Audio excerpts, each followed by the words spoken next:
What's up, guys? It's your boy TPP, and I'm back with that true crime talk. Baby, let's go.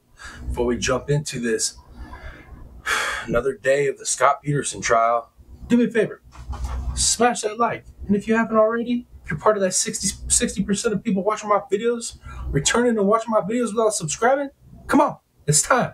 Smash that button. Help your boy out. All right, let's jump into it. All right, man, come on. We got another day of the Scot Peterson trial. And just like previous days, we have more testimony from law enforcement witnesses that showed up on the scene after the shooting and basically are telling the same story. The good old Scot posted up. He posted up and kept himself safe as could be, right? Just kept himself safe. And, you know, he did what he was supposed to do. Wrong. Absolutely wrong. All right. One of the witnesses, too, and you could tell he didn't want to be there. This witness did not want to be there. But he's an officer. He's one of the gentlemen, you know, in charge of the whole program, the RSO program that Mr. Scott had come out of. This gentleman had actually awarded Scott RSO of the Year at one point. And he gets up on the stand, and defense is like, you know, lobbing pitches to him. Just give him some underhand little questions, you know, try to make it seem like the defendant's a, you know, a stand-up guy, and he breaks up fights without backup and all this stuff. And then prosecution got up, did their thing. Basically was like, oh, you know, okay, so, you know, you showed up, right? And he's like, yeah. And he's like, could you explain tunnel vision for us? Because this man had given either testimony or an affidavit or I don't know. At some point, he said something about having tunnel vision, right? Describing the process of getting there. And even with tunnel vision, he made it to the scene and he acted. He acted. He was actually the one at the 1200 building, right? Who, when SWAT or, you know, the group that was clearing the building where the shooter supposedly was, they yelled at him, hey, we need the keys. We need to get these doors open. And he ran back over to Scott and was like, we need the keys. Scott didn't like rush over there to help. He threw the keys at homeboy so that he can go take them to the team that's clearing the building. What the hell? So this man had to leave his facility, his department, with his chief.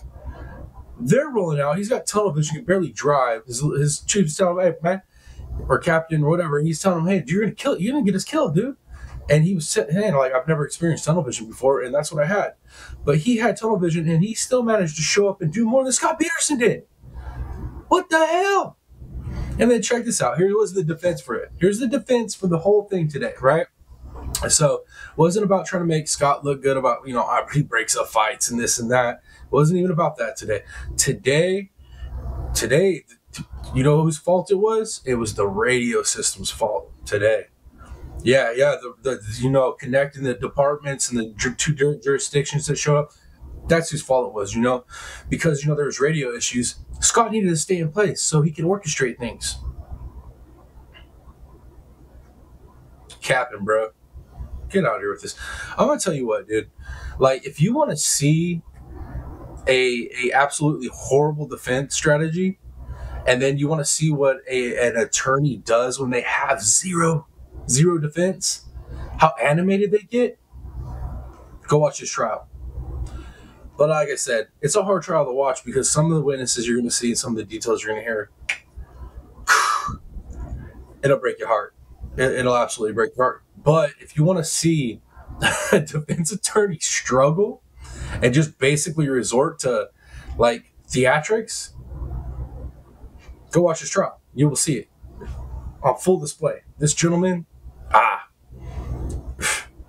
he's something else, man. He's something else. But yeah, today was more of the same, of hearing the incompetence of Scot Peterson. But today, defense was all about, you know, it was the radio system, you know. The radio system didn't cause Scott to not run into that building with his gun and take care of business. Scott being a straight coward is what happened. That's what prevented him from running in there. You know, like I said in the last videos, guys, There's a huge difference between a 6'2", 6'2 plus man, big old man with a gun breaking up two teenagers fighting. There's a difference between that and that same man knowing where the shots were coming from, regardless of how bad his defense wants to say he didn't. He said it over the damn radio. He said it over the radio. He knew where the shots were coming from, and he still did not go in that building with his gun and stop the threat. Get out of here, Scotty. Man, once again, the name is fitting. The Broward Coward. But that's it, guys. That's all I got for today's trial. Then no trial tomorrow. They're I'm pretty sure there's no trial tomorrow. I think it's same thing with like the Melly case. They're gonna pick back up on Tuesday. I guess Monday's a holiday, right? So Tuesday it is. So Tuesday I'll be back up here giving you more rundown, and I got a feeling it's gonna be more of the same. More of witnesses, saying, hey, this is what I did when I got there. I jumped into action, regardless of how I was feeling, and Scott did nothing. And then I'm interested to see what his defense is, because first it was he's a hero because he breaks up teenagers' fights, and then now it was the radio's fault. And we'll see what he has to say on Tuesday, right? What's the defense going to say on Tuesday? But what's it going to be? What else does he have left? The radios, and Scott breaks up fights with teenagers, and he's a hero. Anyways, guys, I'm going to wrap it up. Hope you guys have an amazing, wonderful night. It's your boy, the Piscine Predator, a.k.a. TPP, baby. And until next video, I'm out, y'all. Much love. Peace.